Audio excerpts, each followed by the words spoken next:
Hello, my name is Dada Jitendrananda, and this is the first of a series of 5-minute talks on Prout. What is Prout? Prout stands for Progressive Utilisation. It's a socioeconomic system based on well-being. We all share values of fairness and justice. We want everyone to be able to lead a happy and fulfilling life. The reality, of course, for much of the world is that people struggle hard just to make ends meet. Even in advanced economies, stress greatly affects the quality of life. So before we can call it progress, we have to make sure that economic development leads to happiness and fulfillment. We also like to live well in a way that allows our fellow non-human travelers, the animals and plants, to thrive. Prout is a set of ideas and practices that empower us to make the transition into a happy and thriving world. Today we're looking at Prout's view of ownership. What does it mean that I own this pen? I could say I have exclusive rights over its utilization, but if I misutilize it, if I stab someone with it, people around me will take it away from me.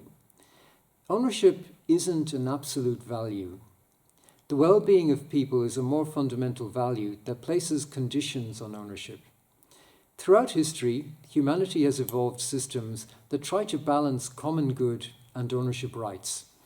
Capitalism, the system most prevalent today, has largely freed ownership from the constraints of common good. This has led to our present crisis of existence. Vast wealth is hoarded in a few hands, resources are depleted, and the ecosystem collapses under the strain. At the other extreme of capitalism are utopian ideals of common ownership. Communism in practice fails to cater to the scope of human needs, abilities, and aspirations. Prout offers a way of enhancing both individual and common good. Every life at its core feels prompted towards all-round well-being. Where does our urge towards well-being come from? That prompt is embedded in consciousness. Prout draws on both mysticism and science to establish consciousness as the commons, the matrix of all existence. In infancy, we bask in this commons. Our well-being is ensured by mother's care, a surrogate expression of the urge towards well-being inherent in consciousness. As we grow, we set out on a journey to shape our external reality according to our inner prompt towards well-being.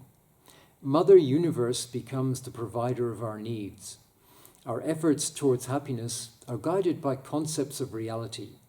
If these ideas construct our world as a material reality, then our happiness will depend on material acquisition. If our reality frame opens to consciousness, consciousness in tireless benevolence, as the source and matrix of life, we can conceive of life as an internal awakening to the source of love and life. This understanding provides depth and authentication to life that a material view cannot. It takes the pressure off the limited world of materials to provide happiness and fulfillment. It enables us to conceive of the universe as a commons, a common ground to be used and developed in line with the underlying intent of its existence for the good and happiness of all. In the same way as we recognize an author's ownership of their work, we recognize the universe as the property of its originator, undivided consciousness, consciousness at large. When we add to this view of cosmic ownership the inherent intent of all-round well-being, we have a natural basis for regulating the utilization of physical wealth. How might this look in practice? At a global level, it prioritizes access for all to the basic necessities of life and the ability to keep improving those standards. Access to food, clothing, shelter, education, and medical care must be the first priority of economic planning.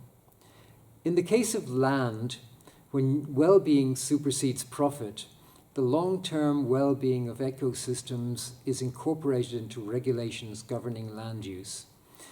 Permaculture and other approaches to sustainability have shown that incorporating food production within natural design such as food forests, is the most effective method of providing food and moderating climate extremes.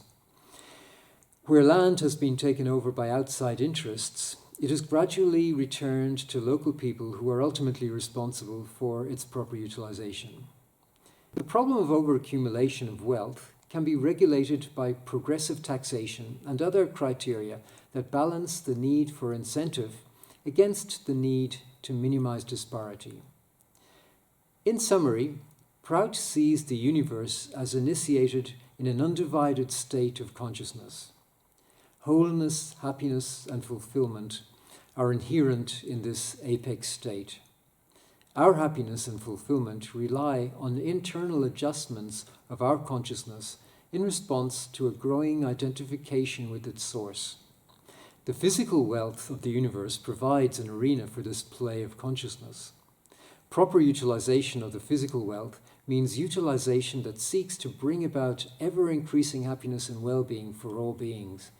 This is the progressive utilization that underlies Prout and informs Prout principles and policies. See you in a few days for another 5 minutes of Prout.